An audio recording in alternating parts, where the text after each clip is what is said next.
नमस्कार, early time में आपका स्वागत है।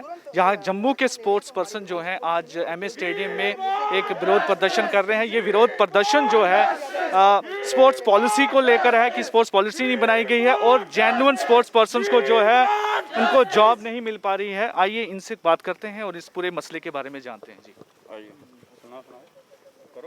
जी बोलिए।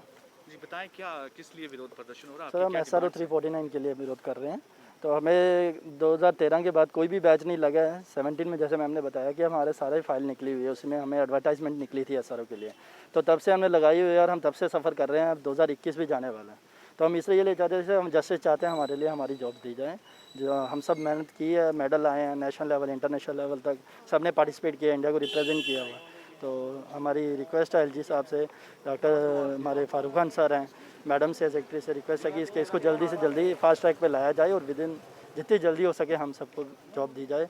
हम सब बहुत फाइनेंशियली वीक फैमिली से हैं और दूर से आते हैं हम लोग, सब कोई पास नहीं। कभी रेंट पे रह के हम यहाँ पे कोशिश की, अपनी स्पोर्ट्स के लिए इतना एफर्ट किया है, तो आज हमें वापस इसी चीज़ के लिए आना पड़ रहा है, हमें रोड पे उतरना पड़ रहा है। सर जैसे इसमें सबसे बड़ी जो प्रॉब्लम है ना कि स्टेट गवर्नमेंट ने 370 हटने के बाद यहीं के बच्चों को, जम्मू कश्मीर के बच्चों को ही बोला था कि आपको 50,000 नौकरियां देंगे। यहाँ पर तो सिर्फ 250 बच्चों ने फाइल लगाई है, देनी सिर्फ 75 है। अगर देने में आए तो वो 250 के 500 भी दे सकते हैं। अब जैसे जैसे अगली जनरेशन आ रही हैं वो भी देखते हैं। सही कहा सर ने कि अभी अगली जनरेशन क्या देखेगी कि हम स्पोर्ट्स जाएं, खेलें, रिक्रिएशन के लिए खेलें या एज ए प्रोफेशनल खेलें। अब जैसे पंजाब में, हरियाणा में, बाकी स्टेट्स में वो एज ए प्रोफेशनल खेलते हैं।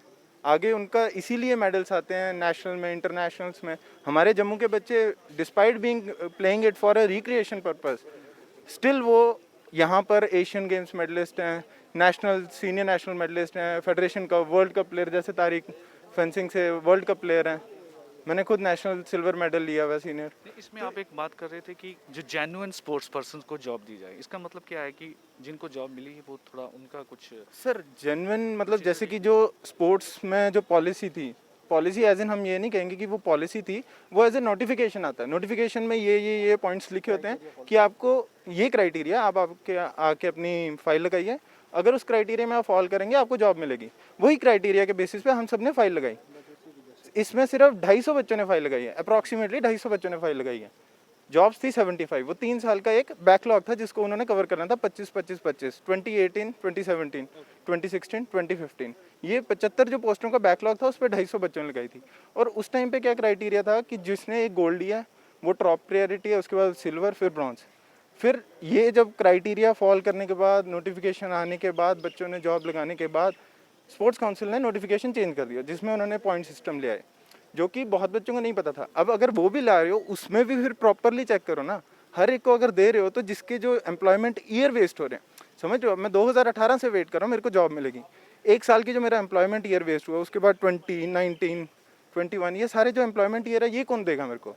ये मेरा एक राइट है, राइट टू लाइवलीहुड मेरा एक राइट है। ये उसको एक प्रायोरिटी मानना चाहिए कि जो पहले से वेट कर रहा हो कि उसको पहले इस तरीके से। सर प्रायोरिटी ऐसे नहीं, मतलब अब जिसने फाइल लगाई है उस टाइम पे उसकी क्या मेरिट थी उसको दो, उसके बाद अगर उसे नहीं मिल रही है तो रिजर्व में रखो उसको नेक्स्ट ईयर में। अब ये क्या है, ये तो एक वो दूसरा एस्पेक्ट है। अब जो हमारे स्टेट में नई पॉलिसी 50,000 जॉब्स, अगर आप देखोगे पंचायत अकाउंट असिस्टेंट 800 पोस्ट हैं, सब इंस्पेक्टर 800 पोस्ट हैं। तो जो स्पोर्ट्स कर रहे हैं, जिनके लिए इतना, जिन्होंने इतना स्पोर्ट्स किया है, उनको अगर पीटी टीचर भी लगाना हो, 14-14 हज़ार हमारे स्टेट में जॉब्स निकलती हैं। बट वो मेरिटोरियस बच्चों के लिए जो मेरिट में फॉल करेगा। अब जो बच्चा दिन में 6-6, 7-7 घंटे प्रैक्टिस करता है, सुबह 3 घंटे, दिन में 2 घंटे, रात को 4 घंटे, अगर वो इतने घंटे प्रैक्टिस करता है वो मेरिट में आ सकता है। स्टिल वो मेरिट में आता है, स्टिल वो आता है मेरिट में।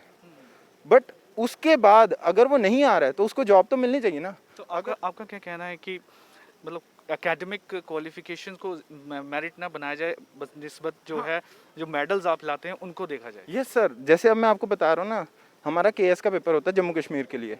पंजाब में जो PCS का पेपर होता है उसमें जो स्पोर्ट्स कोटा होता है, उसमें स्पोर्ट्स कोटा के अगर बच्चे ने 25 नंबर भी लिए हैं और वो अगर स्पोर्ट्स कोटे के नंबर हैं तो उसको वहाँ के PCS दे सकता है, पेपर में एलिजिबल है, PCS जॉब ले सकता है। बट हमारे स्टेट में ऐसा कोई नहीं है। हम ये नहीं मांग रहे कि अब उस मेरिट में डालो, बट हमें उस मेरिट में तो डालो। अगर हमें 3rd क्लास जो हायर नॉन गेजेटेड पोस्ट हमें दे रहे हो उसमें तो डालो। अब वहाँ पर पटवारी के पेपर में अगर मेरिटोरियस बच्चा 100 नंबर लेता है और जो स्पोर्ट्स पर्सन अगर वो 25 लेता है तो उसे जॉब मिलेगी। क्यों? क्योंकि वो स्पोर्ट्स के मेरिट में है। अब जितने 10 घंटे 12 घंटे उसने स्पोर्ट्स को दिए हैं एक दिन के, और एक बच्चे ने 10 घंटे 12 घंटे पढ़ाई को दिए हैं, तो उसको कहीं तो इक्वलाइज करो। इस टाइम पे हम यही कह रहे हैं, 50,000 नौकरियों में से 500 देने में तो कितना ही फ़र्क पड़ेगा, और हमें भी आगे आने वाली जनरेशन को भी लगेगा कि नहीं हमारे सीनियर्स को मिली है। जैसे हम क्यों इस स्पोर्ट्स में थे इतनी देर तक, मैं फेंसिंग 12 साल खेली है।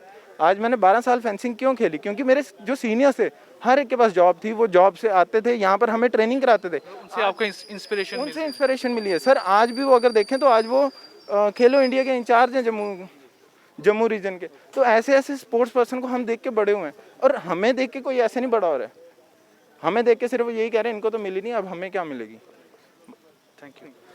तो आप जैसे देख सकते हैं, इन्होंने कहा कि एक तो काफ़ी देर से जो है इनको जॉब्स नहीं मिली हैं, और पिछले 3 साल का जो बैकलॉग था उसके बाद भी जो है नोटिफिकेशन पहले आई और बाद में नोटिफिकेशन चेंज कर दी गई। इसको लेकर उनका कहना है कि जो स्पोर्ट्स काउंसिल है वो अपने क्लियर एक पॉलिसी लेके आए ताकि इनको जॉब्स मिल सकें।